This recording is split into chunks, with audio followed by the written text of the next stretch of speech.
Hello नमस्कार मित्रांनो, माझं नाव आहे मृणाल आणि मी अमेरिकेत राहते। इथल्या वेगवेगळ्या गोष्टी तुमच्यासोबत शेअर करण्यासाठी मी हे व्हिडिओज बनवते। तुमच्यापैकी काही जणांना आठवत असेल, मागच्या वेळी मी एक शेतीबद्दलचा व्हिडिओ टाकला होता आणि खूप लोकांना तो आवडला होता। सो आज जो व्हिडिओ बनवत आहे तो सुद्धा शेती व्यवसायाशी रिलेटेड असा व्हिडिओ आहे। आय एम सॉरी, इथे ऑलरेडी आज इथे खूप विंडी आहे।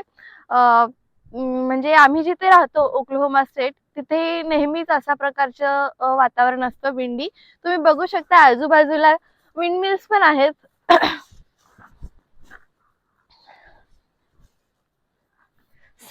माझा विषय, जसं मी तुम्हाला म्हणाले, आजचा विषय सुद्धा शेती व्यवसायाशी रिलेटेड आहे।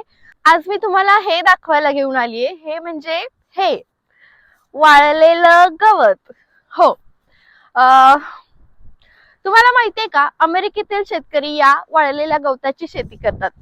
हो, हे खरं आहे। आता आपल्याला प्रश्न पडणार की वाळलेल्या गवताची शेती कशासाठी करतात? तर थंडीच्या दिवसात इकडे बर्फ पडतो आणि शेतात काहीच उगवत नाही, म्हणजे काही महिने शेती पूर्णपणे बंद असते। अशा वेळी जनावरांना खाण्यासाठी ते अशा प्रकारे या गवताचा साठा करून ठेवतात। तर या वाळलेल्या गवताची शेती कशा प्रकारे केली जाते? पहिल्यांदा गवत शेतामध्ये वाढवलं जातं आणि एका ठराविक उंचीवर हे गवत आल्यानंतर त्याची कापणी होते आणि मग तेच गवत शेतात तसंच टाकलं जातं सन ड्राईंग आणि एअर ड्राईंग होण्यासाठी।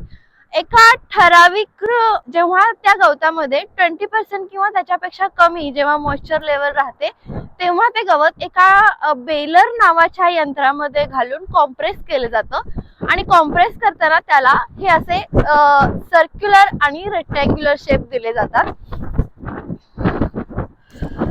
काही शेतकरी या वाळलेल्या गवताची शेती करून ज्यांना या गवताची गरज आहे, म्हणजे ज्या शेतकऱ्यांकडे भरपूर प्राणी आहेत त्यांना विकतात, किंवा स्वतःकडे जरी त्यांच्याकडे असे प्राणी असतील तर स्वतःसाठी साठा करून ठेवतात। इथल्या शेतकऱ्यांकडे गाई, घोडे, बकऱ्या हे प्राणी जास्त दिसून येतात आणि या प्राण्यांना ते रानात, मोकळ्या रानात ओपनली सोडतात, ज्यामध्ये 50, 100, 200 इतक्या गायी दिसून येतात। शेतातच शेततळे बनवून त्यांच्या पिण्याच्या पाण्याची सोय देखील केलेली असते। इथे काही शेतकऱ्यांच्या शेतात या वाळलेल्या गवताचा साठा केलेला आपल्याला दिसत आहे आणि काही लोकल शेतकरी हे वाळलेले गवत त्यांच्या पिकअप ट्रकमध्ये लोड करून नेत आहेत, हे पण दिसतंय। इथे ऑलरेडी थंडी चालू झाली आहे आणि अजून काही दिवसांनी हे शेतात ठेवलेलं गवत ते एकाच त्यांच्या स्टोअर युनिट, त्यांचं साठा करण्याचं जे ठिकाण आहे तिथे घेऊन जातील। त्याच्या आधी मला हा व्हिडिओ तुमच्यासाठी बनवायचा होता। हा छोटासा व्हिडिओ तुम्हाला कसा वाटला मला नक्की कळवा। भेटूयात पुढच्या व्हिडिओमध्ये, तोपर्यंत